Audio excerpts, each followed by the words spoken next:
Prav lepo pozdravljeni v novi epizodi oddaje 35 let Slovenije. Naš tokratni gost je poslanec, pa tudi veteran vojne za Slovenije, Franc Breznik. Lep pozdrav. Lep pozdrav. Preden se pomakneva daleč nazaj v najino mladost, ko se je Slovenija osamosvajala, ko so se začele priprave na osamosvojitveno vojno, par besed o aktualnih političnih zadevah, glede na to, da ste tudi poslanec SDS, pa bi mogoče citiral vašega nekdanjega kolega, tudi vplivnega člana SDS, doktorja Miha Brejca, ki je v časopisu 24 Svet takole dejal pred parimi dnevi. Reči SDS ni prava beseda, ker dejansko vsem odloča en človek. Vsi ostali so le kmetje na šahovnici. V SDS-u ni različnih mnenj, je samo eno. Kako pa vi vidite delovanje SDS, stranke, ki pripadate že kar precej let? Tudi tako? Zdaj, razlika med mojim delovanjem političnim in delovanjem gospoda Brejca je, da gospod Brejc je v stranki SDS, vsaj v tistem času, ko je odšel stranke, torej jaz sem prišel leta 2011 v slovensko politiko, na operativnem nivoju ni delal skoraj ničesar. Imel je samo tiste najboljše, najvišje funkcije v stranki, najbolje plačane.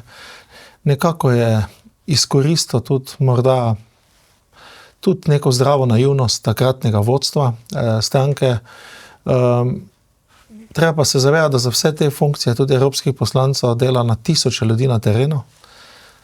Gara za to, da lahko peščica ljudi je izvoljenih, dela potem v dobrobit države, vsaj naj bi delali nekateri, in da se vsega tega treba zavedati.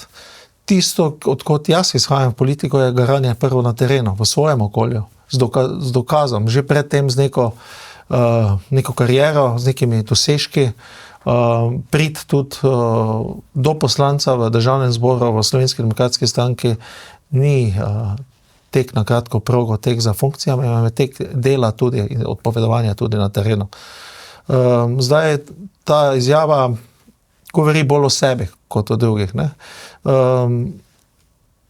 Torej, če pogledam sebe, da sem v okolju, kjer bom pripadam, pridobiva na desetine milijonov sredstev, ki jih morda, če ne bi bil jaz poslanec, ne bi bilo, to zahteva, lahko bi rekel, delovanje včasih po 16-18 ur na dan. Zato sem dobil tudi številna priznanja znotraj mojega političnega delovanja, to so tudi zlati grb mesta Lenart, bil sem celo predlagan za častnega občana, pa se mi je zdelo to, da v nekem aktivnem političnem delovanju je to morda nekoliko pretirano. Ampak kaže na to, da Slovensko demokratsko stranko vodi tudi 35 tisoč ljudi, veste.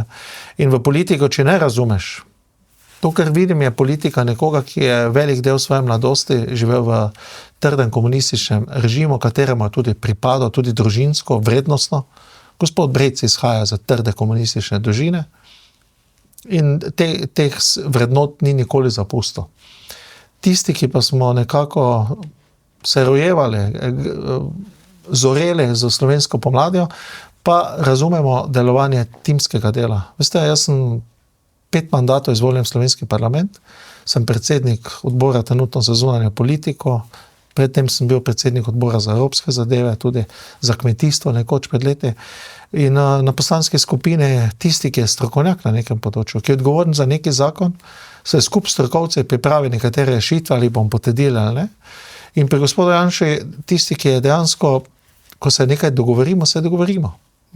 In tisti ima besedo. In vsak od nas, od mojih kolegov, ki so specialisti na svojem področju, imajo takrat, preden začne neka zadeva prije v proceduro, pogledamo širši okvir, kaj je najbolje, kar se spopada tudi z nekimi strokovnimi temelji in takrat sprejmemo nekatere odločitve. Politika ni moralna teologija, ampak politika je proces sprejemanja odločitev. Za ta proces človek potrebuje znanje, izkušnje, potrebuje, lahko bi rekel, številne kompetence, če želi igrati in biti politik na dolgi rok. In na koncu žeti neke uspehe, nekateri temu pravijo tudi si postavil nekdo politične spomenike. Torej, da na koncu pride do tistega, kar si morda iskreno vsi želimo. Večje blaginje ljudi, boljše življenje, kvalitetnejše življenje za ljudi Republike Slovenije. Tako da morda človek nikoli ni videl v samo jedro te stranke, ker je vedno v štartu na vrhu in ni razumel, kako sploh stranka deluje. Žalostno za nekoga, ki je bil toliko let v stranki. Zato ima stranka toliko novih pripadnikov, zato stranka tako deluje, zato je danes vrednota. Prihajam z Radgonskega sejma, prvi dan Radgonskega sejma, v enem dnevu smo pridobili 91 novih članov. V prvi dan Radgonskega sejma. V enem dnevu. Pove vse, da ta stranka ima uspešnega menedžerja, z neverjetno energijo in človek, ki, ko so ga nekoč hoteli upokojiti, gospoda Janša, sem rekel, dokler bo gospod Janša preplezal severno steno Triglava, pa vse verjetno še ni za pokoj, ne fizično in tudi ne intelektualno. Zato me žalosti takšna izjava in s takšnimi izjavami nekdo morda največ pove o sebi. Kako ste pa, gospod Franc Breznik, videli to spletno zbiranje tudi gospoda Brejca za odstavitev predsednika Državnega zbora Zorana Stevanoviča, ki se je potem nekako izjalovila, čeprav zdaj že napovedujejo tudi posvetovalni referendum na to temo. Kako vi na to gledate? Poglejte, prvič, v politiki je vsaj v zadnjih letih namesto vsebin, tudi pred volitvami, če opazite, programi, ki jih mi pripravljamo, ki so resnično poglobljeni, strokovni, ki so del nečesa, kar smo zmožni narediti v enem mandatu, so zelo, zelo odstranjeni po drugi strani v neko zadevo, kjer gre za čisti PR, gre za igralstvo. In tukaj, gledajte, s to anketo gre za igralstvo, gre za nekaj, kar nima realne podlage. Ne? Ljudje, tisti, ko to delajo, dejansko podcenjujejo volilno telo, mislijo, da gre še stalno po 35 letih za neumne in doktrinirane ljudi, ki ne razumejo, da predsednika Državnega zbora prvega med vsemi ali pa ostalimi izvoli tista večina v Državnem zboru 46 poslancev, za katere je pridobil seveda neko legaliteto, legitimnost in ga tudi lahko odstavi na ta način.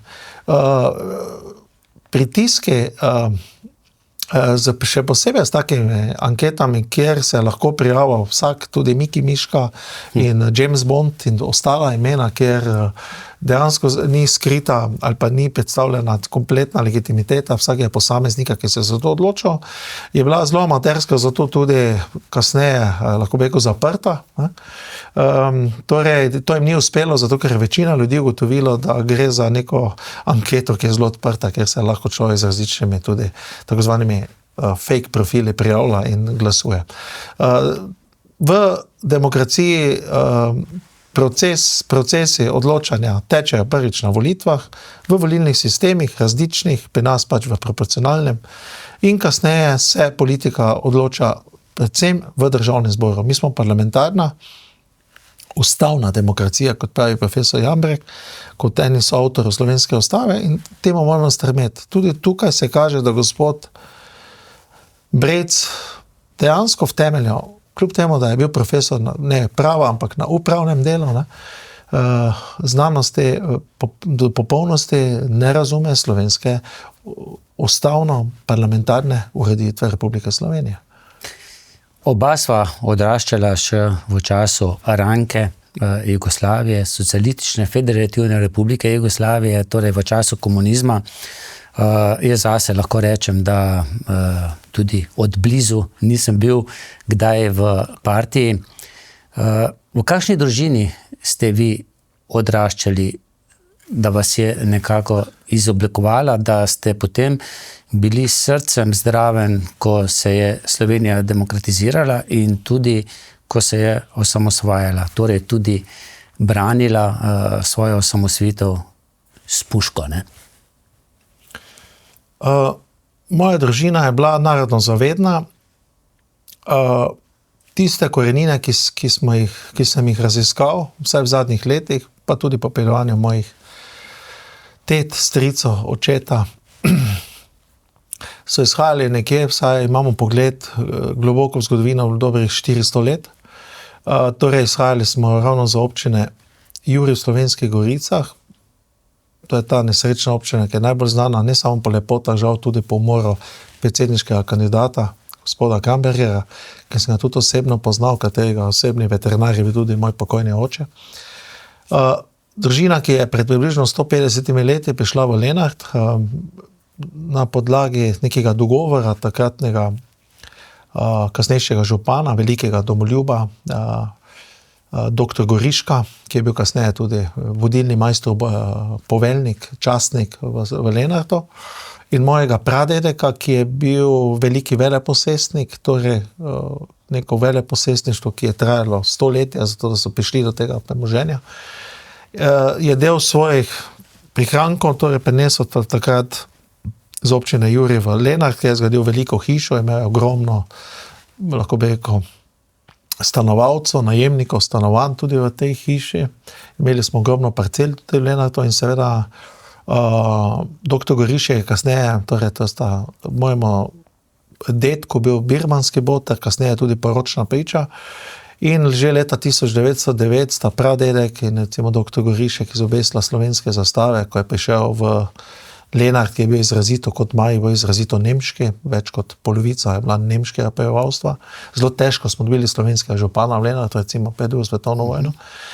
Sta izobesili, ko je prišel nemški knezov škof v Lenartu, to je znana zgodba Slovenci med Dravo in Muro v tem knjigi, torej slovenske zastave, ki so bili kasneje strani orožnikov seveda odstranjene, bili so celo v muzeju nekaj časa kot v pouk temu. Tako da dedek je bil potem majster borec, veliki zaveznik dr. Goriška. Po mamini strani dedek je pa bil partizan, bil je v nemško vojno mobiliziran, preživel Normandijo, na Normandiji celo spoznal v času spopada Slovenca, pobegnil z nemške vojske, se predal zaveznikom, odšel v London na podlagi pričevanj takratnega Beblera, ki je prišel v London bodrit, je prestopil v 5. prekomorsko brigado, januarja bil izkrcan v Dalmaciji s pomočjo po sporazumu Churchill-Tito v Neaplju, avgusta meseca 1944, in kasneje osvobajal Gospič, Hrvaško Istro, in let 30. aprila je prišel v občine nad Trstom, osvobodil Trst, takrat že v združeni 4. velike armade, ki je vodil Peter Drabšin. Nažalost v Trsto, v zasedbi Trsta strani partizanske enot, predvsem z 9. korpusom, ki ga je lahko spremljal, pa gledal seveda tudi poboje več tisoč ljudi strani komunističnega, nastajajočega komunističnega režima. Tako da mi nekdo težko očita, da sem bil na nepravi strani, kot marsikdaj to počnejo slovenski levičarji. Po eni strani majstrovi borci, 100-letni domoljubi Slovencev, ljudje, ki smo bili nasilno razlaščeni po vojni, imeli smo srečo, da smo preživeli. Del družine po babici, očetovi mami prihaja z Graca, bili so izrazita slovenska družina, ki je živela že, Graz je bilo izrazito slovensko mesto, mogoče drugo mesto, ki je imelo največ Slovencev po Trstu z okolico, Maribor je bil izrazito nemški. Dosegali so visoke funkcije in stric od očeta je bil doktor prava, doktor inženir Hans Urek je bil profesor na tehnični fakulteti v Gracu. Oče, kljub ta dva sta ga tudi, predvsem drugi doktor, ta doktor prava, stric Pepo, kot smo rekli, je pa kasneje pomagal finančno, zato da je oče doštudiral študij veterinarske medicine v Zagrebu kasneje, v 60 letih. Družil se je tudi z znamenitim zdravnikom dr. Marko Godino, znamenitim mikrokirurgom, potem dr. Kolblom, ki je bil znameniti ginekolog, dr. Požarov, dr. Livijo Držečnik, hčerko od škofa Držečnika. V našo hišo so prihajali tudi v času, ko sem jaz zaprisegel v Pekrah, dr. Ernest Petič in tako naprej. Številni vrhunski intelektualci, ljudje, ki so dejansko pustili sledi In v tem duhu, kot ste me danes sprašali, sem bil nekako tudi vzgojen. Moti me vsaka skrajnost, sem pa nekje, lahko bi rekel, vsaj v evropskem političnem, politološkem smislu, nekateri zdravi desni sredine. Kdaj ste se vključili v ta proces osamosvajanja? Jaz zase lahko rečem, da pol leta pred osamosvojitveno vojno, ko smo dobili oborožitev, nahranjanje doma, kako je bilo pa z vami? Torej decembra leta 90, kako pa z vami? Jaz sem po končani srednji šoli bi moral v bistvu služiti še Jugoslovanski ljudski armadi, rojen sem leta 70, ampak je takrat moj oče nekako imel nekatere informacije, da se bo po vsej verjetnosti izpostavila Slovenska vojska, da Slovenci morda ne bomo več hodili služiti vojaškega roka v bivše Jugoslovanske republike. In zato sem šel opravljati obvezno pripravništvo, ne na študij, ampak prvo obvezno pripravništvo v Lenart, kjer je bil jaz sem takrat končal srednjo elektrotehnično šolo in bil sem elektronik, na smeri elektronike in sem v Lenartu v podjetju Centrovod, ki je imel manjši razvoj. Razvijali so stroje za pihano plastiko, avtomatizirane stroje, kjer sem opravil to polletno pripravništvo.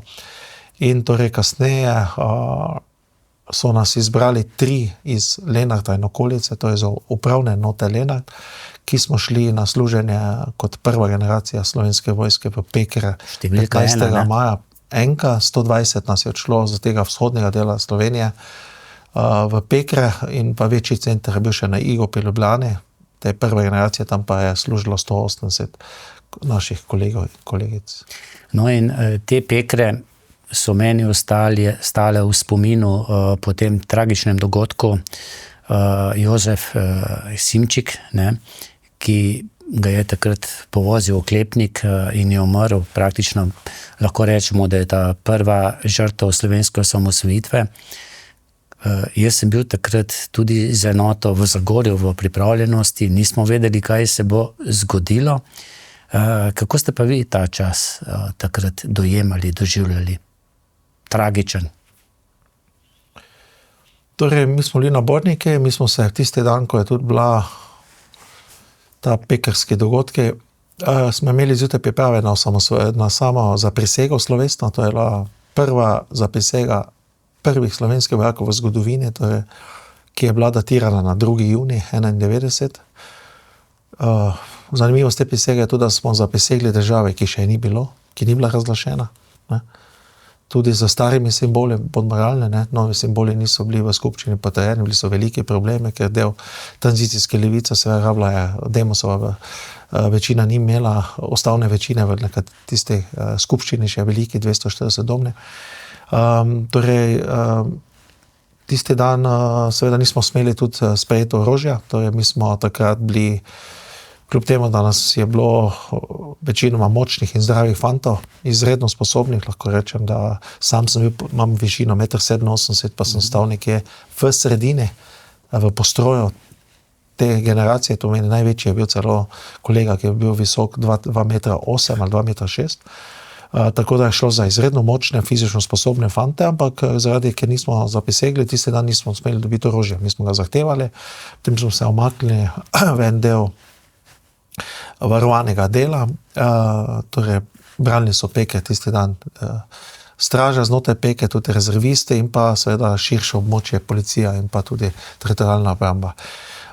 Jožef Simčik je padel drugi dan, torej marsikdo to ne ve, drugi dan je bil ponovno možen, veste, da so bila pogajanja po noči, celo ugrabitev takratnega poveljnika vzhodno-štajerske pokrajine, gospoda Miloševiča in njegovo desno roko in tako naprej. In drugi dan so v vojašnici ponovno ugotavljali, da lahko grejo spet oklepniki na Peke, da bo še enkrat poskušali. Torej oni so zahtevali našo izročitev, po tistem, ko je varovanje prijelo 2 ovaduha, 2 pripadnika Jugoslovanske armade, ki sta nekako inšpicirala okolico Peker. In potem so ljudje z golimi rokami dobesedno protestirali pred vojašnico v Mariboru. Danes je tam prvi, to je Rdeči križ, žal pomoč humanitarna pomoč se danes tam deli. Gre za vojašnico Vojvode Mišiča, to ni. Ne? In gospod Nesrečen Simčik je pred enim izmed oklepnikov seveda protestiral. Pravi čas tistih kolonij se ni mogel umakniti in ga je ta oklepnik dobesedno povozil do smrti. Dejansko gre za prvo smrtno žrtev slovenske osamosvojitvene vojne, ne? In tudi vojno, moramo se zavedati, da vojna se je začela že s samim odzemom orožja in se je v bistvu končala po leto in pol, ko je zadnji vojak Jugoslovanske armade, torej v Kopru, zapustil slovenski prostor. Tako da dobena vojna ni samo čas nekih spopadov, je tudi čas napetosti, čas nekih manjših premirij in tako naprej. To je bil čas leta in pol, tako da zelo malo tisti, ki to vojno nekako dajo nič. Recimo rečejo samo tistih 10 dni. Ne? Ja, ta vojna ni 10 dni, tudi v drugi svetovni vojni niso bili vsak dan veliki vojaški spopadi. So bili spopadi, nekaj premirja, napetosti in tako naprej. Seveda je bila dosti bolj.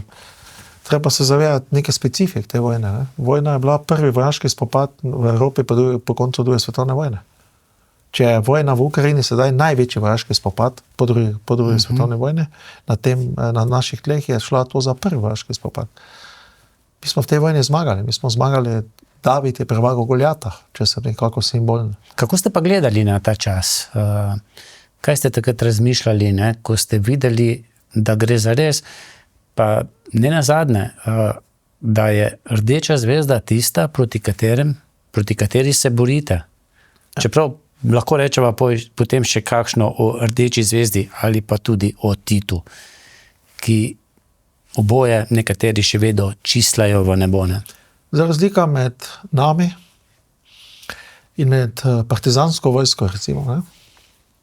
Ali tudi med majstrovo vojsko, mi nismo imeli znotraj vojašnice politkomisarjev. Šlo je za vojsko slovenskega naroda. Zato, ker so na oblasti bili demokrati, prvič po 45 letih. Prvič poveljevanje v slovenskem jeziku. Vodili so nas demokrati, zato se nismo delili na leve in desne, ampak imeli smo samo en cilj. Slovenijo osamosvojiti, če je le možno po mirni poti, žal to ni bilo možno.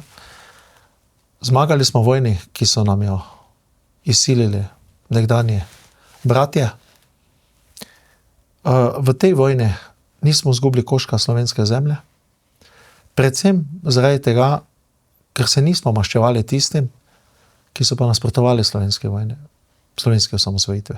Tistim 12% in velike delo politike s figami v žepu, tranzicijske levice. Morate se zavedati, marsikdo ne ve, lahko si pogleda, da je po pekrskih dogodkih, ko smo prvič ohranili ali pa obranili, smo bili ponosni na to, da smo obranili neke zahteve, ultimativne zahteve z orožjem, torej Jugoslovanske armade, da so čez nekaj dni v slovenskih časopisih objavljali levi del pomladka SZDL-ja, gospod Školc in tako naprej, celo vrsto prepisov, da moramo gospodu Janši in seveda Peterletovi vladi, da morajo oba centra, obe vojašnici, v bistvu mi smo rekli centra takrat, razpustiti, da namerno provociramo Jugoslovansko armado in tako naprej. Tudi to so ljudje pozabili. Ja, žal. In če gledam te sporednice z partizansko vojsko, katero je z velikim idealom tudi šel moj dedek, ne? Je to bila vojska, kateri se je stalno bolj izkazovalo, da ideologija prevladuje, ne? Da samo oni in doben drug, ne? Da vse ostalo so izločevali in zakaj potem mi nismo, ker nekatere, ko slišiš, ne, za povojni pobite danes govorijo, ja, to so bili nasprotniki, bili so izdajalci, ne? Čudi me, da tisti, ki so tudi preživeli, ki so pobegli kasneje v tujino, še danes pojejo slovenske pesmi. Kakšni izdajalci so to lahko bili? Bili so avtentični Slovenci, ki so se zavedali, kaj prinaša komunizem zmešan v samo revolucijo v času druge svetovne vojne. In to je ta velika razlika. Torej, mi nismo razdvajali, mi smo potrebovali enotnost, bili smo šibki, bili smo seveda taktično izredno dobro pripravljeni, vsaj v sredstvih zvez, mi smo dobili v Pekre, malo predtem je bil operacija Puščavski vihar, in smo dobili angleške postaje Rakal, ki so že imeli preskok frekvence, težko jih je bilo takrat slediti in tako naprej. Teritorialna obramba je prisluškovala tudi jugoslovanske armade, imeli so že tu zastarele sisteme. Potem ta taktika že v Pekah se je izkazala odklopa telefonskih zvez, odklopa vode, elektrike in tako naprej. Tudi del Slovencev, oficirjev ostalo verjela, čeprav so sodelovali, dali so potrebne informacije. Tudi nekateri mediji, bodi moralno, so bili zmagovalci te osamosvojitve. Tudi Pekre so bili tudi, lahko bi junaki, tudi večina novinarjev. In tako naprej. In tu so te velike razlike med isto vojno. Torej, ni bilo dobenega maščevanja. Mi smo imeli tu 4500 vojnih ujetnikov. Zakaj jih nismo pobili, oprostite? Ja. Če je to legalno. Nekaj smo se držali. Ker tudi, ko govorimo o vrednotah slovenske osamosvojitve, v njih je vtkana te vrednote, o katerih danes so nas polna usta človekovih pravic. Prvič, dosegli smo velik cilj, torej osvoboditve Slovenije z minimalnimi žrtvami. V partizanskih bojih so bile ogromno žrtev, lahko bi rekel, namernih. Oni so rekli, čim več žrtev mora biti, da bo ta revolucija še bolj krvava. Torej, popolnoma v nasprotju, lahko bi rekel, z neko humanostjo. Karkoli. Ne? Pa tudi takrat so že veljale nekatere haške konvencije, treba se zavedati, o ujetnikih. Ne? In tako naprej. Torej, zato smo mi tudi simpatije novinarjev celega demokratičnega sveta dobivali. Ljudje, ki niso bili na strani Slovencev, da se osamosvojimo. Zelo zanimiva bila, pred leti smo imeli eno razstavo teh objav, mednarodnih objav o slovenski vojni, ravno ta krilatica David premaguje Goljata. Ampak tudi te simpatije, ki smo jih dobivali s to svojo človečnostjo, s tem, da smo se zavedali, da je vsaka žrtev preveč in da smo z minimalnimi žrtvi dobili veliko zmago. Treba se zavedati, da slovensko vojno, taktiko slovenske vojne danes razlagajo, predavajo o tem tudi na West Pointu. Janša je bil takrat za nas heroj, genialni obrambni minister. Tudi za vas? Bil je idol že z konca 80-ih let. Skupaj je že takrat tehnološko bil izredno napredno, ne bil pri tem zaposlen. Pri Igorju Merzi, večkrat rečemo, da je bil edini nadrejeni Janši, ker je bil njegov šef v Mikroradi, ampak je bil genialni, tudi odličen programer še danes, računalniški, to morda noben ne ve. In takrat s prvim Applom, prvim prenosnim računalnikom je prihajal delo taktiko, študiral, kako z tem orožjem, ki ga v bistvu imamo samo na razpolago. Mi nismo mogli iti v neki frontalni spopad z jugoslovansko armado, tako pa smo poskušali vse ostalo logistično prekinitve in tako naprej. Zelo podobno, z nekaterimi drugimi tehnologijami, se danes brani v bistvu Ukrajina proti hegemonu iz Rusije. Ne. In še vedno po toliko letih uspešno. Ne? Seveda z nekaterimi dograjenimi tehnologijami, ampak tudi mi smo takrat, torej so takrat, v bistvu tisti, ki so bili nam nadrejeni, poskušali. In jaz sem na ta del tudi sebe, jaz sem tudi častni gardi, torej da sem prisotno v tem, ko smo spustili nekdanjo zastavo z rdečo zvezdo in dvignili prvo slovensko zastavo, na ta del izredno ponosni. Že z našim simbolom in brez rdeče zvezde. Ne? Tako. Ste bili upleteni v kakšne bojne spopade s svojo enoto v času samosvojitvene vojne? Torej, mi smo se omaknili iz Peker, tako tudi z Iga. Šli smo seveda takrat v Ljubljano, ko je bilo pač del, že predtem, mogoče približno 15., 17., 18., tam nekje, mislim, smo šli, smo se premaknili iz Peker. Vedeli smo, da so Pekre tudi po vsej verjetnosti v bližini, bila ena velikih vojašnic v Mariboru, takratna. Da so mora biti tarča, vojašnica generala Majstra in da bo mora biti vojaška tarča tu zaradi tega. Mi smo imeli tam priprave, žal smo bili bombardirani z ribniške vojašnice, z haubicami celo, minometnimi, kasneje so nas napadli, odmetali so kasetne bombe na Kočevsko reko. Sam sem si poškodoval celo koleno, bil sem skupaj s nekaterimi kolegi, ki smo, ni šlo za bojno poškodbo, ampak za poškodbo, ko smo na eni čistini so nas letala dobila, leteli smo v zaklone, bili polno skale, sem skočil tam nekaj metrov. In kako je takrat to? Potem sem bil v telovadnici, v Kočevski reki nekaj dni, da mi je ta podplutba, tudi vodo smel koleno. Takratni zdravnik, doktor Medved v Kočevju, mi je spraznil vodo v koleno, vse je bilo čez nekaj boljše.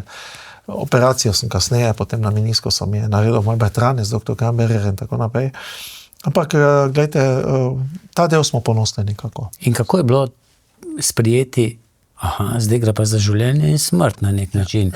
Vsak mladi vojak je pred dilemo, ne? Tudi sam sem bil, ko je bil bombardiran oziroma raketiran Kum, vem, da so takrat nekatere tudi zaradi strahu, panike odpeljali iz naše enote domov. Ampak jaz sem ostal, vi ste ostali. Ja, gledajte, moram priznati in moram povedati, da sem ponosen na vse svoje kolege, ne samo staršine, tudi vojake, izredno pogumne fante. Morate vedeti, mi smo bili stacionirani nekateri na Borovcu lokaciji, mi sam osebno sem bil v Kočevski reki, torej v Medvedjaku, to ni Medvedjak na Dolenjskem, kjer je bilo ogromno mrtvih civilistov, tistih tovornjakih, ki so bili skriti, ampak Medvedjak nad Kočevsko reko na višini 1200 metrov, bilo je tudi poleti izredna vlaga, hladno, to je bilo po noči, mogoče 7-8 stopinj, mogoče 10. Zelo nas je zeblo.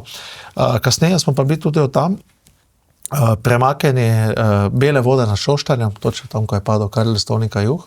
Del smo varovali tudi ta helikopter, ki je pobegnil to gazelo na tisti kmetiji, kasneje bila večkrat premaknjena.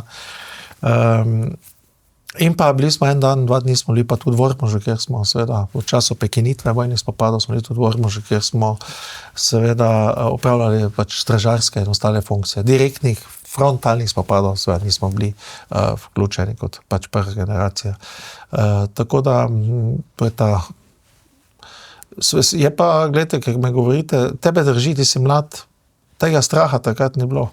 Je pa bilo nekaj druga. Mene je kasneje, ko sem gledal te vojne v Bosni, ko sem videl, kaj počnejo. Na Hrvaškem tudi ne. Kakšne masakre, kaj počne Jugoslavijska armada, kasneje pol tam. In ste se vprašali, mogoče? In misel, gledajte, nastali so v krvi, nastali so po genocidu nad slovensko, lahko bi rekel, meščansko, kmečko in ostalo elito, ki so jih pobili po drugi svetovni vojni, je dobesedno nastala v krvi. Upam si trditi v genocidu. Nemci pravijo temu politični genocid. Torej ljudje, ki se niso strinjali s ideologijo, so jih pobili. To je bila njihova krivda in v bistvu končali so v genocidu v Srebrenici, če pogledamo. Prav ta ista Rdeča zvezda. In tudi zelo zanimive so izjave nekaterih poveljnikov srpske vojske, kasneje v Hagu. To je dokumentarni film, zelo zanimiv v Srebrenici, tega nikjer ne boste videli v naših javnih medijih. In imam še nekje posnetke, poročnik, ko se vpraša, pa zakaj ste vi to, kako ste lahko pobijali otroke, ne? Starce, nemočne ljudi, civiliste, kaj, je rekel tudi, partizanska vojska je po vojni pobila na 1000 vojnih ujetnikov in civilistov in nikoli niso odgovarjali. Nikoli niso odgovarjali. Tudi mi smo mislili, da bodo te grobnice odprte čez 50 let, ko tega več ne bo noben zanimalo. Torej, zakaj ti ljudje z komunističnega režima niso bili procesirani po padcu Berlinskega zidu? Zakaj zlo ni bilo kaznovano, kot je bil kaznovan nacizem ali pa fašizem nekoliko manj? In zakaj ni začel proces dekomunizacije slovenske družbe? In tudi ostala dekomunizacija ostalih družb, ki so bili v tretjem totalitarizmu. Denacifikacija v Nemčiji še danes poteka. Še danes se vnuki nekaterih ljudi, ki so naredili genocid nad Židi, pobili več kot 6 milijonov ljudi, ne? Torej sramuje dejanj in živi neko drugo življenje. Slovenska in ostale družbe, ki so živele v tem, ne? Pa danes celo buja ta totalitarizem. Ja, žalostno. Mogoče, Franc Breznik, eno zadevo še. Smo ljudje, ki nekako pietetno gledamo pa obsojamo dogajanje v Srebrenici in seveda tudi vseh teh povojnih moriščih, pa že tudi medvojnih v Sloveniji, Huda jama, da ne govorimo Macesnova Gorica, da ne govorimo naprej Stari Hrastnik, Marija reka in tako naprej. So pa ljudje, ki sicer pietetno govorijo vsem tistem, kar se je dogajalo v Srebrenici, to pa bi morali kar pozabiti, ne? To pa kot da se ni zgodilo. Pa se je, ne?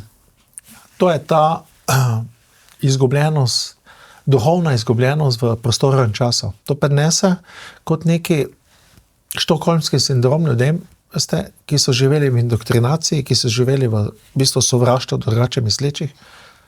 Vedno je bil nekdo kriv za Jugoslavijo, ne? Za našo slabšo stanje, za našo sliko, kljub temu, da smo bili ena boljših socialističnih republik. Ali pa ravno zaradi ali tega, zunanji sovražnik. ker smo bili visoko razviti še v času Avstro-Ogrska, če pogledate vsa jugoslovenska takratna podjetja so bila ustanovljena, ne? Od papirne, vsa industrija, tekstilna in vse ostalo. Torej je bila pokradena po drugi svetovni vojni, odzeta predvojnim elitam, ki so dejansko nastale po nekih meritokratskih kriterijih. In mi smo imeli $5300 bruto družbenega produkta, takratna prebivalca, Jugoslavija, Madžarska in te republike so imeli približno 3500, Avstrija pa je imela 20 000. In Nemčija približno $20,000, Švica, skandinavske države pa $30,000. To je z leta 89 podatek. Ne? Štartali smo približno, vsa avstrijska Štajerska ali pa slovenski del Štajerske je bil približno 80% razvitosti. Avstrijske Štajerske ali pa avstrijskem popečju pred drugo svetovno vojno. Koroška je bila celo manj razvita, avstrijski del Koroške kot slovenski del in tako naprej. To je pač preneslo potem 45 let. Ne? Tega sistema, v katerem smo mi potem te zadnje izdehlaje doživljala, ne? Pomanjkanje vsega, mi smo finančno propadli, mi smo leta 82 dejansko mogli zasiti bankrot države, mi nismo imeli niti za obresti, da bi plačevali na glavnico, živeli smo non-stop na tujih kreditih, seveda v teh neuvrčeni politiki, malo za vzhodom, malo za zahodom, ampak dejansko v bistvu smo bili v veliki meri te hiperprodukcije socializma, predvsem v zadnji fazi, ko je tretja industrijska revolucija dosegala že svoj del, ko je mikroprocesorska proizvodnja začela že konec 70-ih in 80-ih, ko se je produktivnost dvigovala v vseh sosednjih bližnjih državah, takrat smo mi najbolj padali. Mi smo živeli na strojih, ki smo jih pokradli dobesedno, ki so bili vrhunec druge industrijske revolucije, kot Hooterovi stroji, sam sem v srednji šoli hodil na prakso, so še leteli Hooterovi stroji iz leta, recimo, MTT v Mariboru leta 38, in sve smo na tem živeli še marsikaj. Sve se je tudi socializmu kaj naredilo, zgradilo, ne? Ampak dosti manj, kot pa na nekaj teh državah, kjer so ljudje imeli enake možnosti za svoj razvoj, brez politične policije, z neko resno svobodo, tudi v glavah, v duhu, v razmišljanju, v idejah, ki jih ni doben nekako poskušal spraviti in the box, ne, ampak so razmišljali out the box in tako naprej. Pa si desetletja lagali, oziroma so nam lagali, da se nič hudega po drugi svetovni vojni ni zgodilo. Ja, pa se je. Pa ne govorimo samo o povojnih pobojih, govorimo tudi o Golem otoku, govorimo o Reichenburgu, kjer so trpele ženske in tako naprej. Ja, v bistvu smo živeli non-stop lažje. Poglejte, tudi medije, oddajnike, tuje, televizije. Jaz se spomnim dneva tam v 80-ih, ko sem doma končno lahko gledal Avstrijo, drugi program, pa sem prvič gledal filme, ki so bili mogoče posneti samo 10 let nazaj, recimo 10 let nazaj. Prvi program Avstrije smo dobili, jaz sem živel tam v Lenartu blizu, v bistvu 20 km stran od avstrijske meje. Seveda pa marsikdo je bil mlad, marsikdo se je dobro počutil, neobremenjen. Pač, če ne vidiš vsega, kar svet premore, tudi marsikdo danes govori, kako je zdravstvo dobro delovalo v Jugoslaviji. Pol ljudi je umrlo, se ni se vedelo. Se ni bilo zdravstvenih tudi vrst, bypassa ni bilo. Pač nekdo, ki je imel kakršnokoli krčno-žilne bolezni, je pač umrl, že pri 50-60, kar je že tujina poznala, številna zdravila in tako naprej, številne tudi preglede z raznimi tomografskimi in ostalimi tehnologijami, ki so bile v tujini še pri nas, morda smo zaostajali. Seveda, če moj oče je večkrat rekel, kdo je celo življenje gledal konjski rep, dalje od konjskega repa ne bo videl, nisi sedel na konju, ne vidiš širše, nimaš slike. In gledajte, to še danes traja. Mi smo izgubljeni v prostoru in času, živimo, tavamo, veste, ko ljudem to predstavljaš, je nekaj takšnega, ta štokholmski sindrom po tem komunistični vladi še bo trajal, kot pravi dr. Pučnik. Marsikdaj, mogoče še več kot 50 let. Žal. In tisti, ki predstavljamo to dejansko skrito resnico, smo danes žrtve nekaterih, nas napadajo, da smo populisti, da smo ne vem kaj. Ekstremni desničari.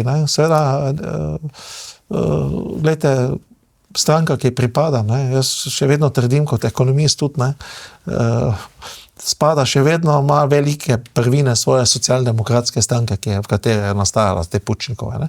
Mi smo še daleč tudi od desne stranke. Ne, tudi vse te vlade, Janše, vse tri predtem so bile zelo socialdemokratske, če pogledamo, še vedno. Ne.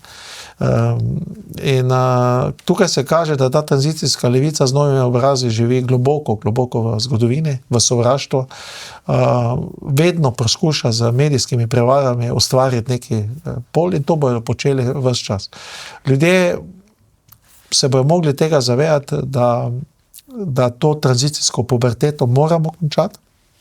In jaz mislim, da ko gledam trende, tudi število mladih, ki se vpisuje v neke pomladne stranke, ki imajo dejansko programe, da ta generacija daje neko novo upanje. Upam. Mogoče še to, pa bo potem šla še na drugo temo. Ko odkrijejo, kje v Bosni še kakšno novo žrtev iz te vojne ob razpadu Jugoslavije, seveda najdejo pietetno mesto v Srebrenici, ko pa pri nas odkrijejo ostanke povojnih pobojev, se pa potem od nekod pojavi ljubljanski šerif Zoran Janković in reče, ne, na Ljubljanskih Žalah pa ni mesta za njih.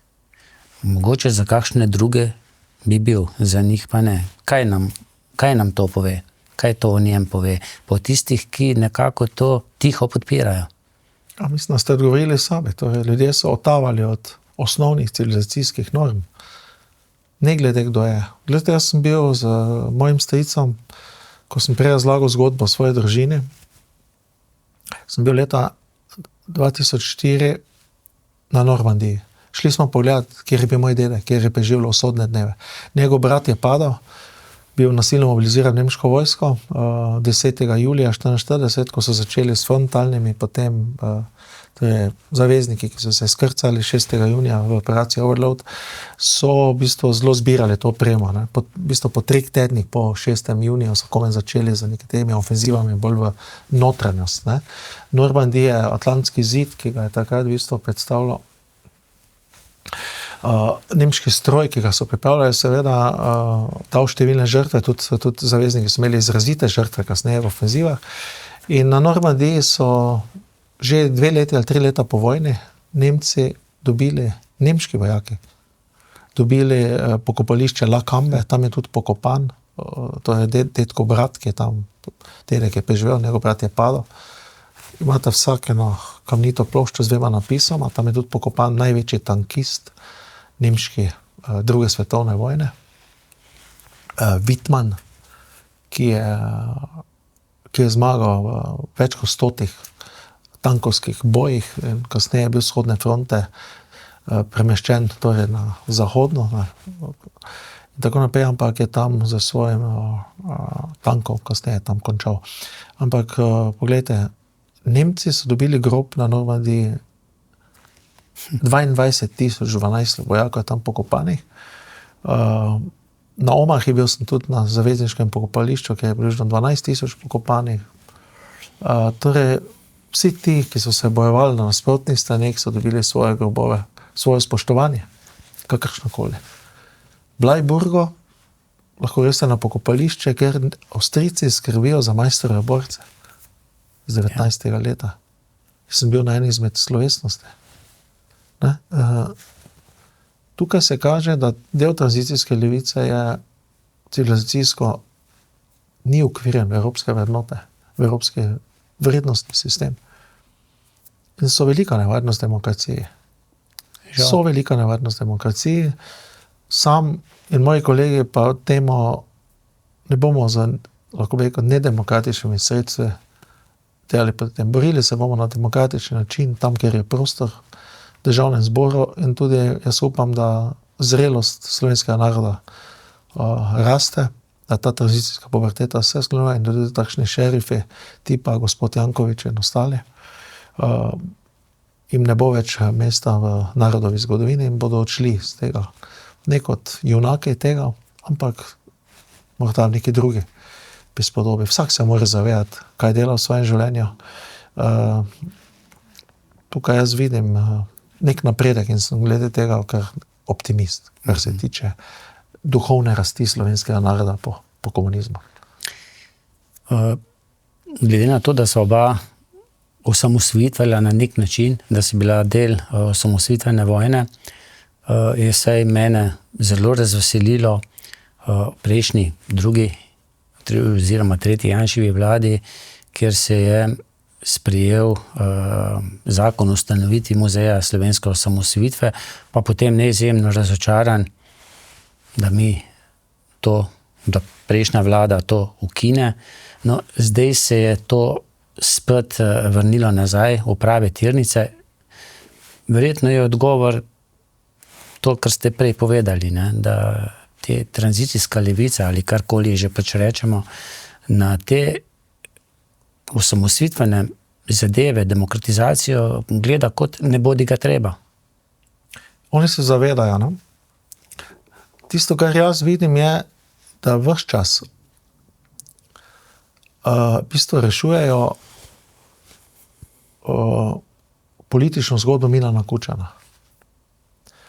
On se zaveda, da ni osamosvojitev, človek je nasprotoval slovenske osamosvojitve do konca, kot izredno, lahko bi rekel, politik z dolgo kilometrino, se je priključil, ko je videl narodovo voljo, videl je tudi Evropo, kam so nekateri trdorokci odšli, torej pogled na Romunijo ali pa še kam, kaj se je zgodilo, ne?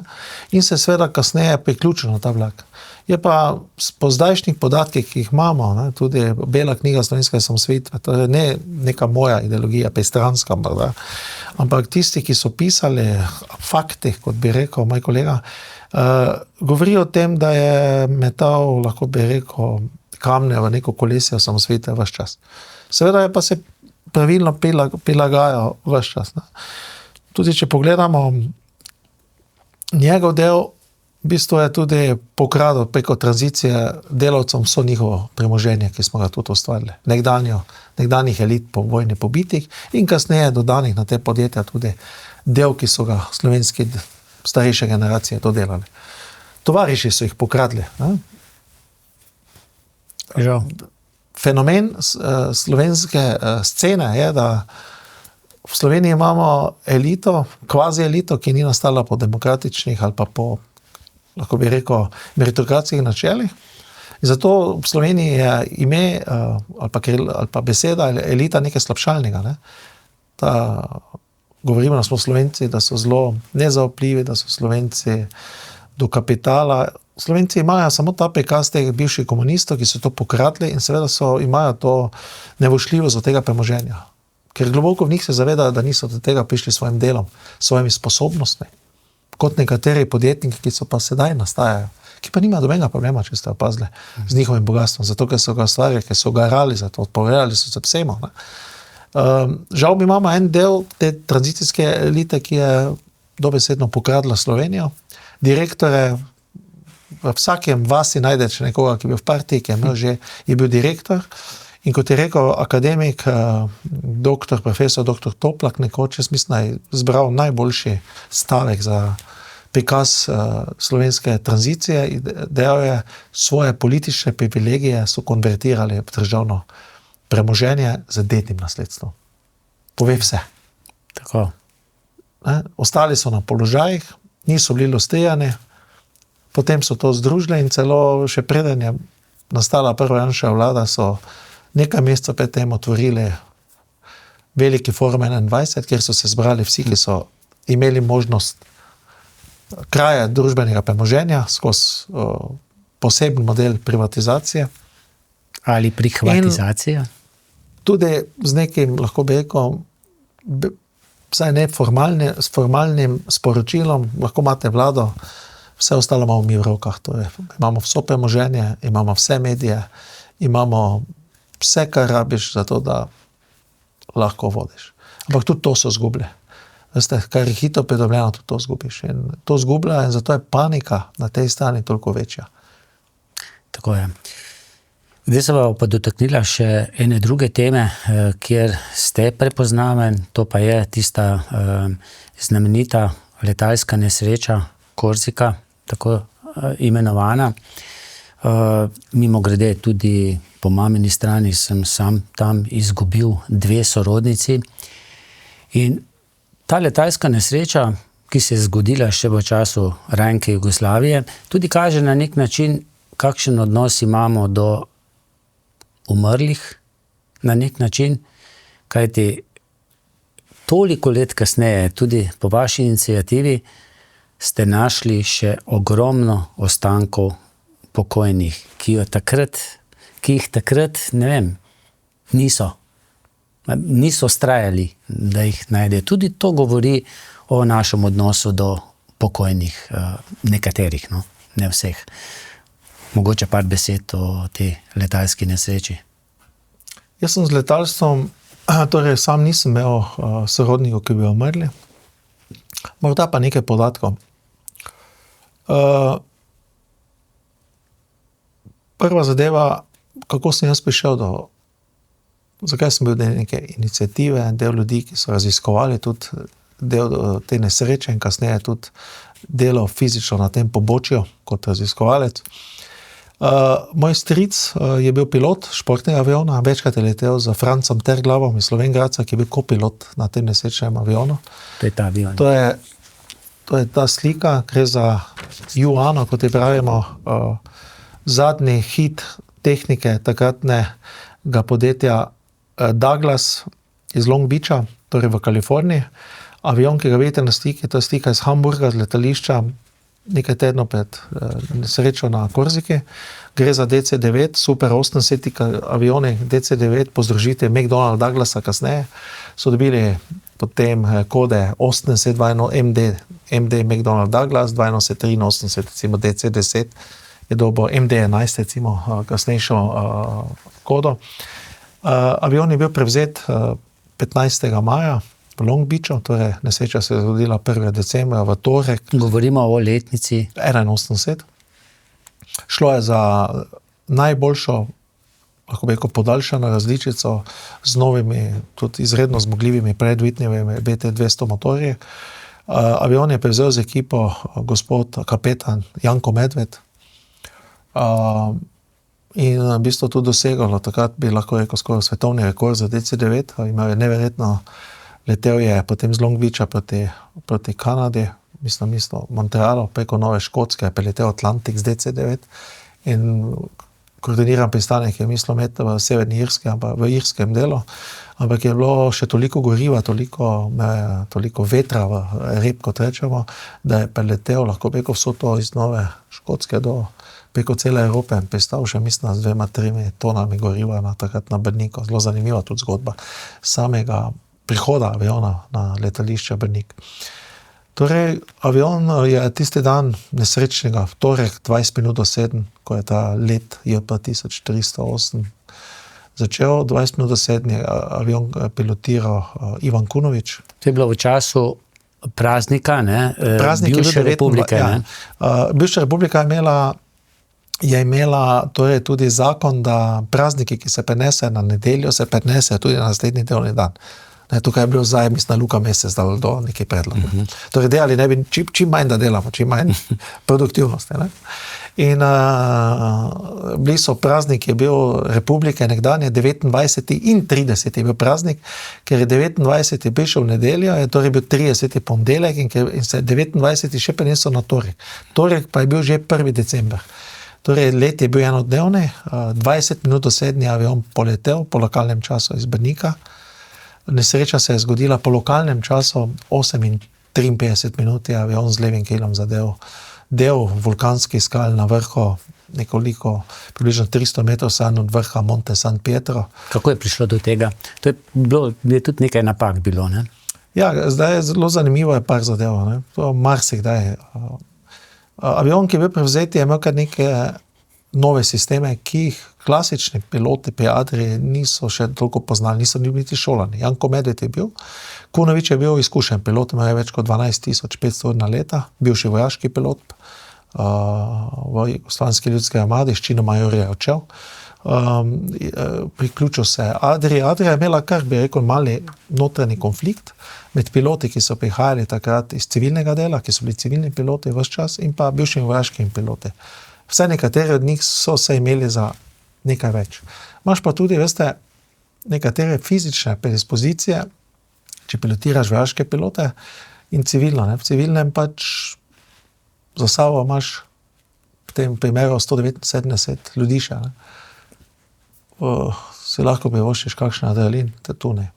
Zdaj, Kunović je bil sin zagrebškega zdravnika, velik gospod po eni strani, po drugi strani pa tudi kar zelo tako avtoritativen, po prebedovanju vseh, s katerimi sem prav šteli intervjuje, od gospoda Fabijana, ki je bil šef pilotov takrat pri Adrii, Janko Medved, ki je bil v bistvu največji specialist, tudi inštruktor na DC-9 Super 80 modela. In ta avion je imel celo vrsto novih sistemov, GPS sistem, ki je opozarjal na trk z zemljo, neka noviteta. Ni pa imel še v fazi vse senzore. Zato je bilo na armaturni plošči, pač, da ne rabi vsega upoštevati. Standard je bil v Ameriki, ni pa bil standard znotraj Jugoslavije ali pa takratne Evropske unije. In tudi torej, tukaj je karta prileta na letališče Campo del Oro na Korziki. Tukaj, ko vidite, to je čakalni krog, kjer je krožil Ivan Kunović. Tisti dan je bilo relativno oblačno vreme, tudi pihalo je.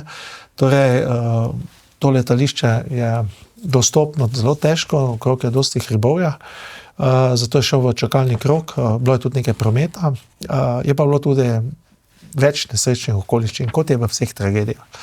Kontrolor leta je bil Francoz, imel je 3 mesece licenco, 3 tedne je delal komaj na tem letališču. Letališče ni imelo primarnega radarja, torej sam kontrolor leta ni mogel slediti avionu, ampak in delna tudi, bi rekel, slaba koncentracija Kunovića. V priletu so se pogovarjali, kam gredo, torej po pristanku, kam grejo na kosilo in tako naprej. Bil je enodnevni izlet na Korziki, 1. december, tudi ne vem kakšno vrhunsko vreme na Korziki, ne, v Ajačo. Ne. In v tem delu so zašli v oblak, tudi veter je nekako ob morju je šlo za čakalni krog odnesel zadaj za gore. In kontrolor letenja je pa zmotno bil prepričan, da je avion bo pristal po skrajšani proceduri, to je preletel letališče, bo obrnil nad morjem in bo nekako pristajal na piste. In ker je mislil, da je v tej skrajšani proceduri pristanka, ker je bilo nekaj avionov še takrat, neki promet je bil na letališčem, je dejal, da pač Kunović, da lahko gre na 1400 metrov, torej na 3000 fitov mu je dovolil nižanje aviona, ker je mislil, da je pred pristankom. Kunović je pa bil približno 25 km stran, torej v velikem čakalnem krogu. Zdaj si predstavljate, tu imaš hitrost tam 450 km na uro približno. To je 20 km hitro preletiš, veter v tistih ga je nekako z morja nekako odnesel tudi zadaj za gore. V tem času, ko bi šel za gore, je začel ponirati, poslušal, namesto da bi gledal karto pristanka. In bi se zavedal, da je v čakalnem krogu minimalna višina leta še vedno 7000 fitov, 2300 metrov, je šel torej na 3000 fitov. Ko se je razkladilo oblake, ne, ko se je GPS sistem prvi začel javljati, Earth pull-up, je Kunović naenkrat, pred tem je Terglo izjavil, da obračata na Ajačom, da sta v oblakih.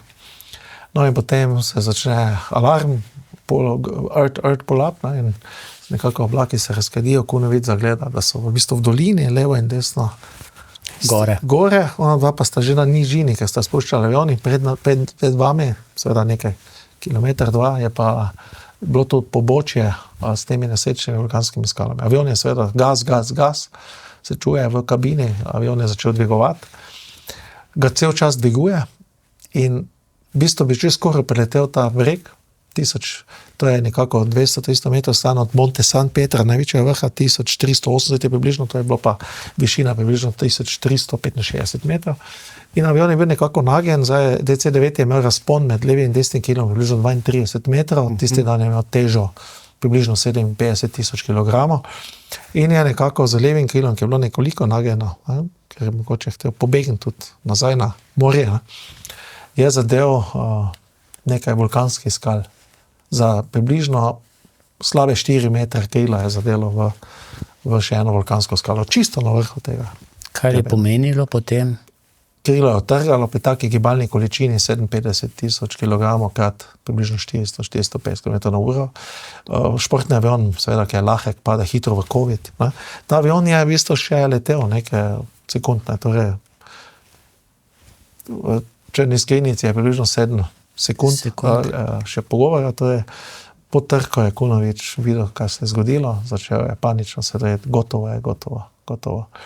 Avion je obrnilo za 180 stopinj, čez 3 sekunde ga je potem zguba je vzgod na levem krilu, ga je obrnilo, tako da so na drugi strani torej preleteli eno dolino, na drugi strani ponovna gora in so zadeli za to hitrostjo, prebili celo steno, približno 15 metrov in je del aviona torej padel v eno dolino, drugo dolino, avion je torej bil obrnjen, ni eksplodiral ničesar, v bistvu je letalski aluminij, tukaj je kar nekaj teh ostankov, mislim, danes prinesel zraven, rezalo te nesrečne potnike, 15 trup je približno na koncu ostalo v eni podobi.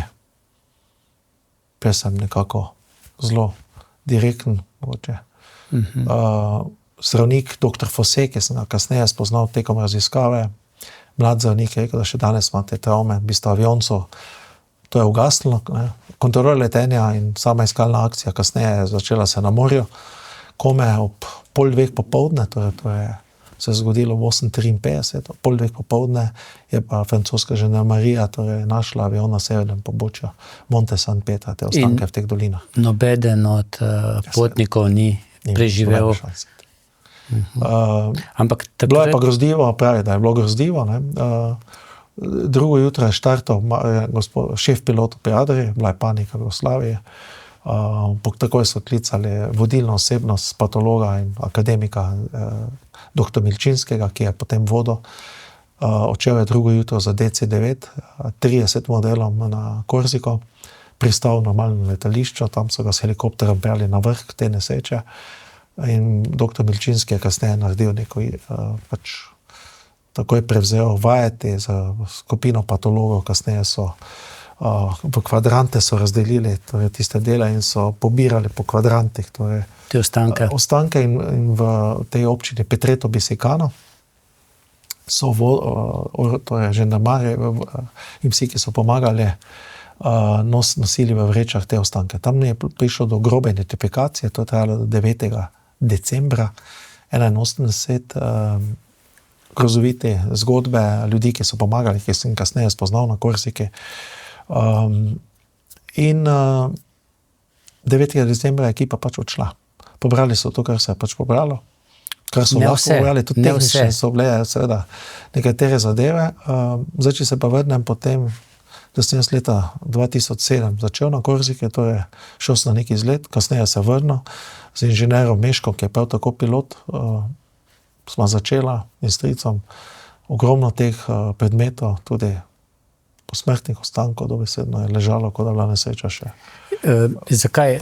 Kje je padla ta odločitev, da ste potem organizirali? Sam sem bil prvo kot posameznik neki ozki skupini, torej smo za vsak slučaj kot nekaj posneli več kot nekaj 1000 posnetkov na težko dostopnem terenu, pobrali ogromno tega materiala, kot dokaznega, imamo ogromno večjih stvari doma, nažalost tudi osebnih stvari, še nekaterih, ki so bile predane svojcem, koliko se jih je pač javilo kasneje, leta 2008, ko je ta ponovna sanacija nesreče trajala.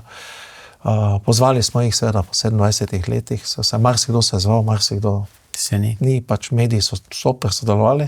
Torej, kot leta 2007 sem združil moči za oddajo Preverjeno, takrat za gospod Jano Kobal, ki je bila... Kje ste bili takrat vi zaposleni? Jaz sem bil v Slovenski vojski zaposlen, bil sem šef logistične oskrbe, en izmed vojašnic. Takrat je bila prva Janševa vlada. Prva Janševa vlada, gospod Erjavec je bil minister, je bil takoj, zato moram priznati. Tudi, gledajte, vodstvo Ljubljane, tudi gospod Janković, gospod Čerin, takratno vodstvo s gospodom Tufkom v Adrii, Kompasom, vsi so prišli na sestanke, ko sem jaz predstavil prvo v zaprtem delu te dokaze, da sanacija v bistvu je bila zelo slabo narejena leta 1981 in da tam leži in niso mogli verjeti, da je to možno. Kasneje, seveda, ko je to na kanalu Ablov še predstavljeno, potem se še pridružil kolega Jurček Novak, ki je prav tako kot planinski vodnik z Domžal vodil marsikdaj skupine planincev tja in je to tudi ugotovil, nekako smo združili te moči, prepričali takrat sam in prva odločitev takrat je tudi upravo za reševanje vodo legendarni Bogataj, ki je imel podporo Janše in vseh ostalih in zadeva je stekla, torej mi smo šli že januarja 2008 po 2 mesecih, tukaj kar nekaj dokumentov, sestankov, dokumentov te prve moje iniciative do vlade Janševe, jaz takrat nisem bil v politiki niti pod razno, skupaj z mestno občino Ljubljana, civilna iniciativa, ki sem predstavljal Audio Airways in pa tudi produkcija Plo Plusa. In na podlagi tega torej so stekle, mi smo šli leta januarja 2008 kot ekspertna skupina na Korziko, to pogledati z letalskimi mehaniki, z eksperti za letalsko gorsko reševanje, odlični ljudje, mi imamo res pogumne in odločne ljudi v Sloveniji, ogromni alpinisti, gasilci, ki so tudi alpinisti in tako naprej, kako bomo lahko to reševali, tudi piloti helikopterja in tako naprej. Šli smo na delovišča, tukaj imate tudi načrt kasnejše vlade. Na podlagi te ekspertne skupine z januarja smo pripravili ta načrt sanacije kraja letalske nesreče Korzika 2008. Tukaj imate slike vseh delovišč, vsega delovanja, kako bomo ocenjevali. Gre za recimo dur letalski aluminij, to je del krila recimo. Gre za izreden aluminij, izredno, kako bi rekel, ki je izredno, to je posebna linija. To ste se našli? Ja, to so manjši dele, tukaj so tudi pasovi, z serijskimi številkami, tukaj vidite pas z serijsko številkom, z majem 80 je bil izdelan, recimo, tukaj recimo, imate serijske številke vseh te delov. Tu vidite ključ enega izmed nesrečnih potnikov, tu vidite, kaj naredi trk. Ključ, mislim, da je to zastava stajena, ključ je osebnega vozila in pa tu vidite, kaj naredi ključ. Še ključ je zvil, kot da bi vzel klešče in izvijal. Ta pritisk, ne? Da.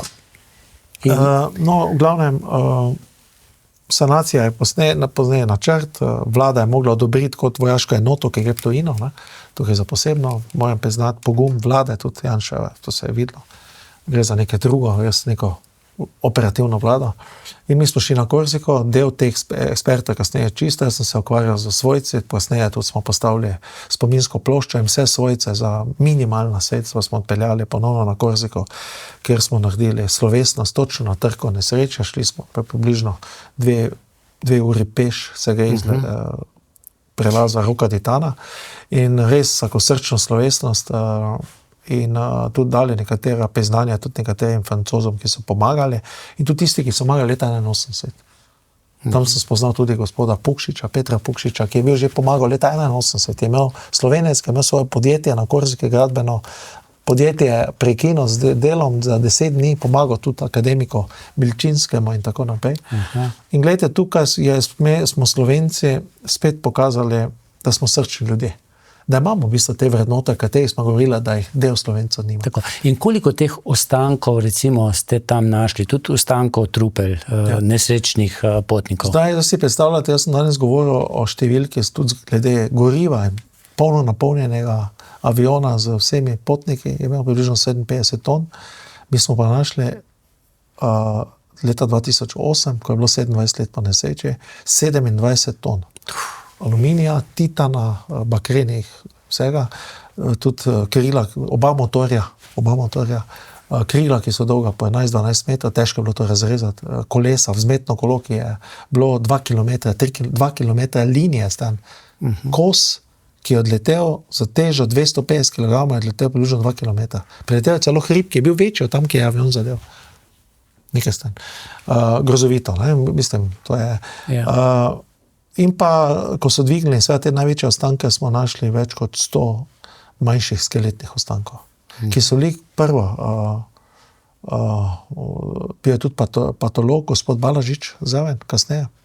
Predani so bili prvo tožilstvo Francije, kasneje, po približno pol leta, so me ponovno klicali, takrat, ko je že bilo v bistvu, in smo te posmrtne ostanke točno 1 leto po tej sanaciji, torej sanacija je potekala maja 2008, slovesnost je bila za svojce 31. maja 2008, naslednjo leto 31. maja smo pa te ostanke, ki so jih vrnili, pokopali v skupni grob neidentificiranih žrtev, ki so že bili leta 81, torej na Ljubljanskih Žalah. Na Ljubljanskih Žalah je pokopanih približno 32 ljudi neidentificiranih žrtev.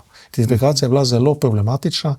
Morate vedeti, da DNK v bistvu v praksi ni obstajal, morda v nekih akademskih krogih že, vsaj neki zametki.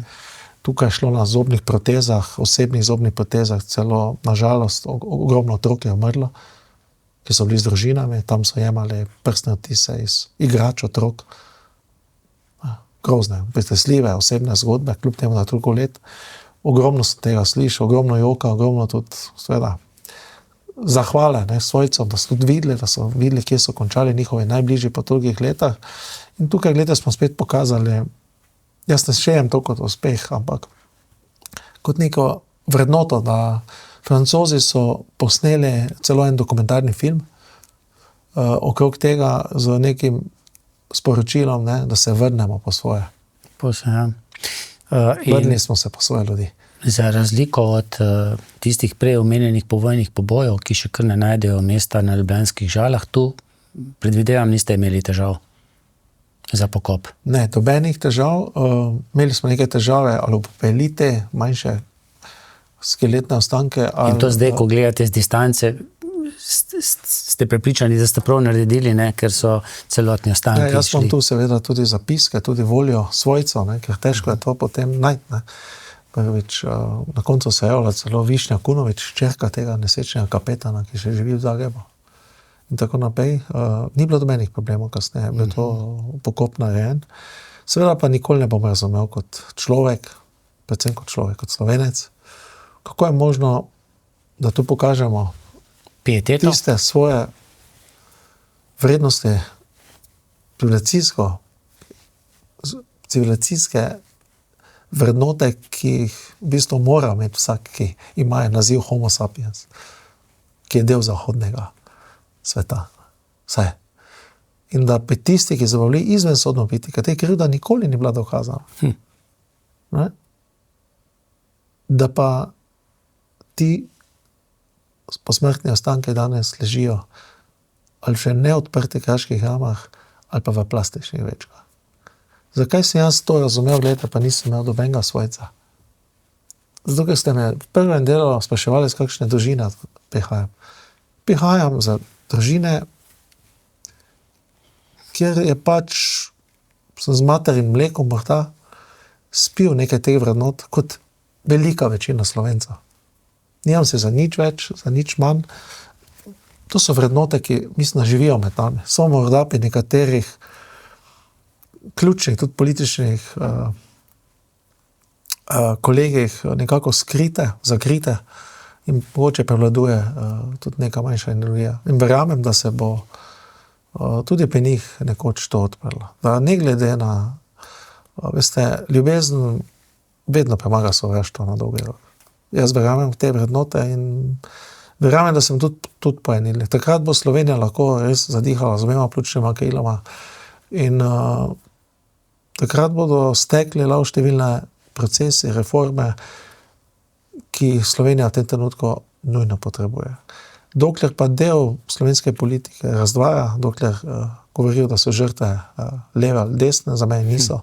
Tu je bilo ogromno ljudi, ki so bili del nekega sistema, ki niso bili po vsej verjetnosti politično, nekako tudi na moji strani, ampak bili so naši. Slovenci so bili. Pa tudi, če niso bili Slovenci, naši so bili. Bili so del človeške civilizacije. In s temi osnovami moramo graditi in ta proces dekomunizacije slovenske družbe nadgraditi v naslednjih letih. Slovenci imamo ogromno pozitivnih zgodb, podjetniških, športnih, smo na svetovnem nivoju, kar se individualnih športov tiče in tako naprej.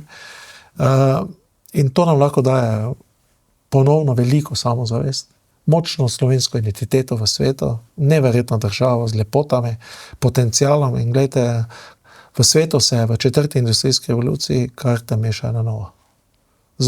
Zgubljajo nekateri veliki imperiji, tudi ki imajo močno gospodarsko moč, prihajajo novi igralci in majhnost, veste, je lahko samo v mogoče v nekih fizičnih oblikih, majhnosti v duhovnem smislu, v potencialu nekega naroda, pa jaz ne poznam te besede.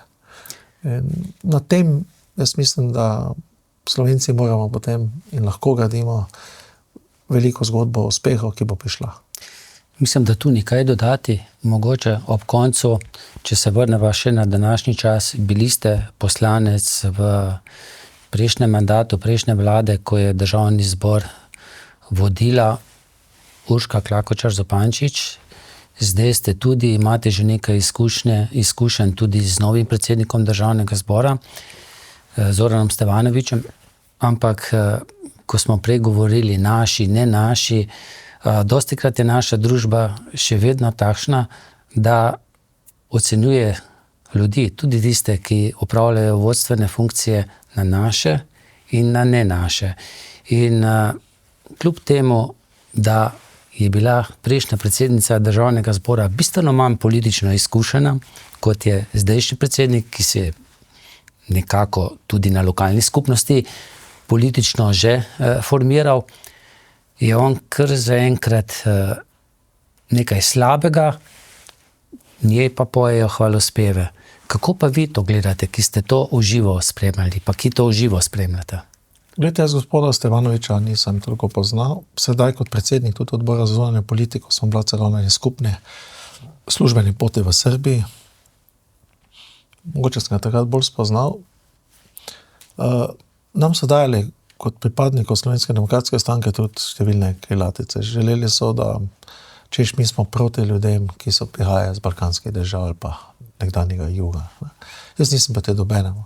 Vsak je prišel pošteno delati v Slovenijo, živeti, ki spoštuje nas kot narod, ki pridno dela, se trudi, gledajte, dobrodošli, ne glede na njegovo narodno, versko ali kakršnokoli tudi spolno pripadnost. To je del naših vrednot, moje stranke, pa tudi mene osebno. Tako da, gospod Stevanović, morda do mene ve, njegov oče je tudi veteran vojne za Slovenijo. On je premlad, da bi bil, ampak njegov oče je bil.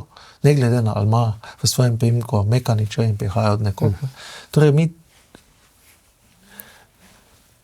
jaz cenim take ljudi in tudi moram priznati, da ko sem ga spoznal, gre za zelo, kljub neki robati, morda včasih retoriki, gre za zelo srčnega človeka.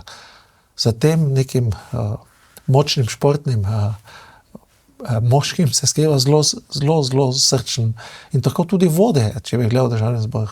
Nikoli ne dviguje glasa, kot je Urška Klakočar Zupančič. Nikoli ne deluje labilno, je močna osebnost, ne? Zelo srčna, močna, ima zelo prijazno retoriko, če ste opazili. Kljub velikim provokacijam levice, sovražnim provokacijam, je univerzitetno izobražen človek. Gospod Stevanović je univerzitetno izobražen človek. Nič manjšo izobrazbo nima kot gospa Klakočar Zupančičova. Celo dela doktorat znanosti. Ni ga še končal, ampak je študent tega. Morda se zdaj ne strinjamo skupno glede zunanje politike, pač on bi že v Moskvo, jaz mislim, da mi moramo, da mora biti enotna slovenska politika, da moramo vedeti, kdo je napadalec. Mogoče je tu nekoliko naivn na tej poti, ne? Jaz sem napisal nek zapis. Seveda on predstavlja predsednika Državnega zbora 24 ur, ampak vseeno in ruska in ostala javnost ima vedeti, da tudi če gre v Moskvo neke velike legitimitete nima v imenu Republike Slovenije. Tukaj sem mogoče z njima naslednja. Vse ostalo pa, gledajte, me pozitivno presenetilo. Na drugi strani smo imeli izredno labilno osebnost, z ogromno nekaterimi, lahko bi rekel, izbruhi.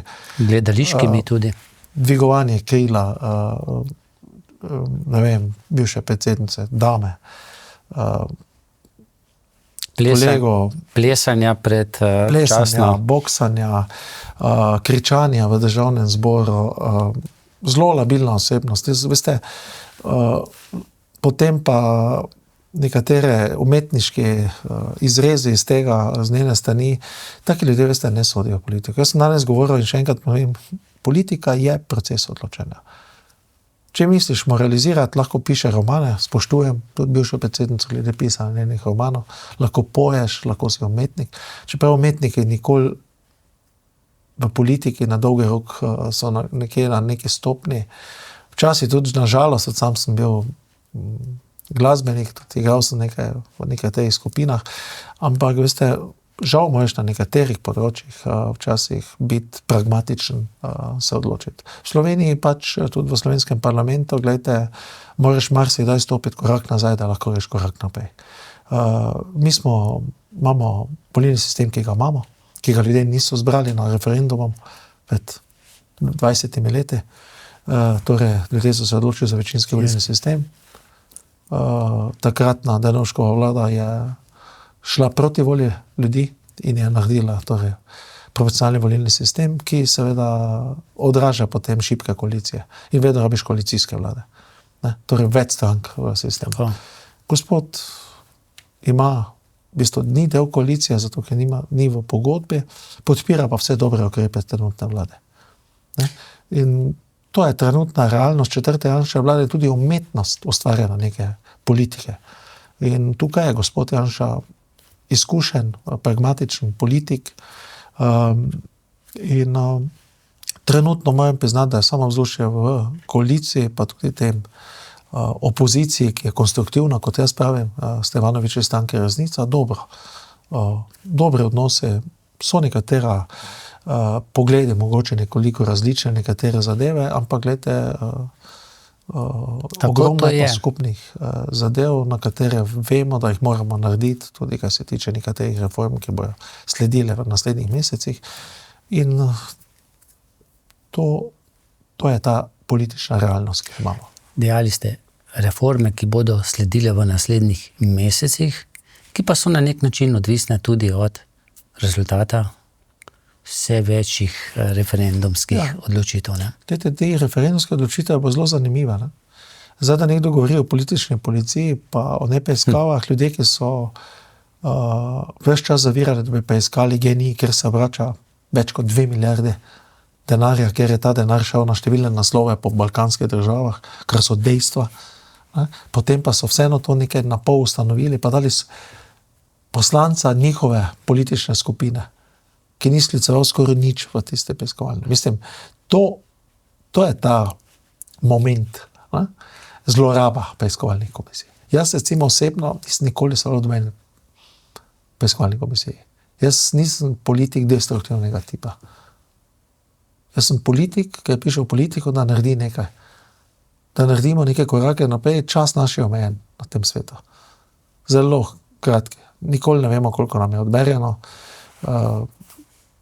So tudi kakšne zdravstvene težave, imam že vsa leta, se borim z njimi, ampak vem, da je moj čas odmerjen, da pač jaz ne morem ljudem govoriti o svojih zdravstvenih težavah, mi rešujemo težave ljudi, ne zato, da bomo težave sebe reševali. Torej, v politiko moraš iti z izkušnjami, pa tudi z nekim,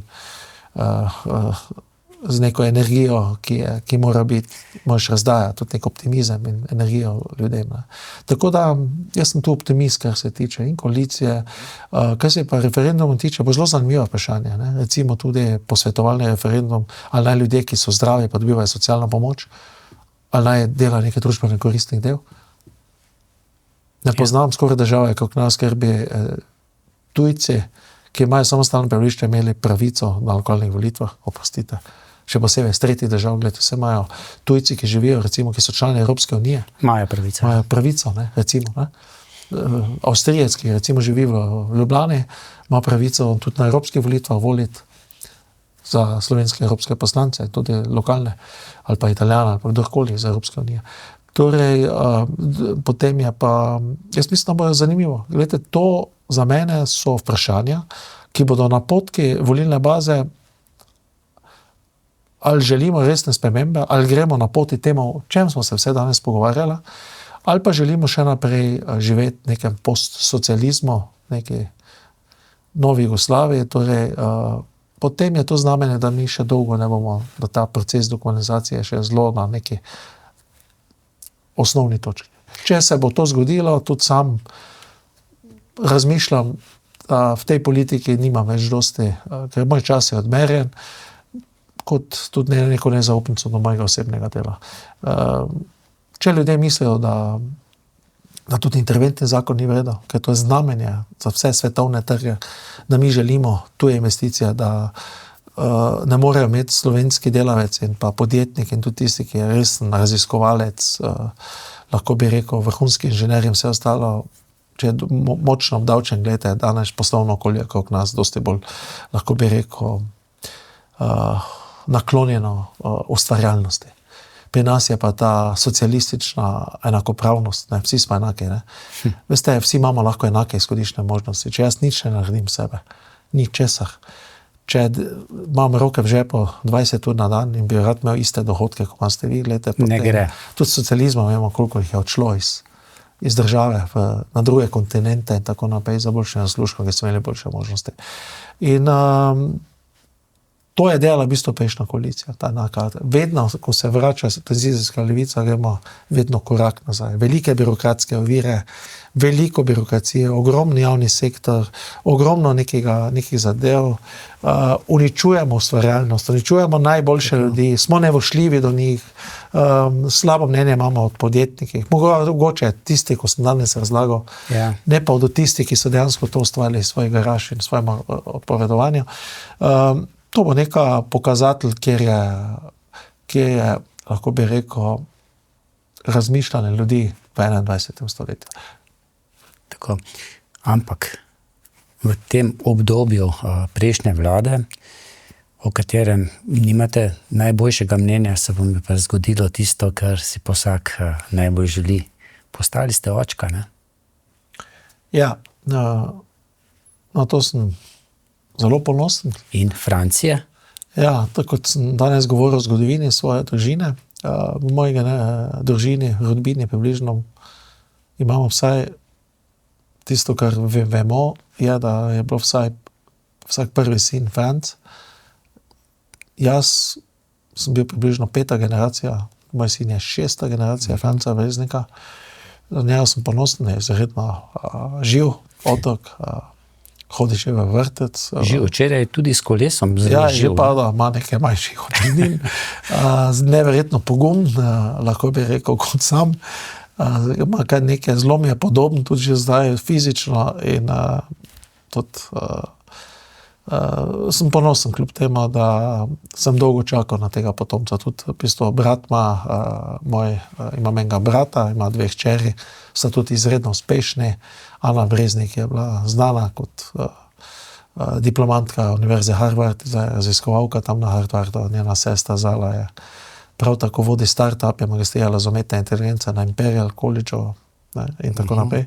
Tako da ponosen sem na svojega otroka, tudi na svojo širšo družino, ki so številni profesori, zdravniki, veterinarji.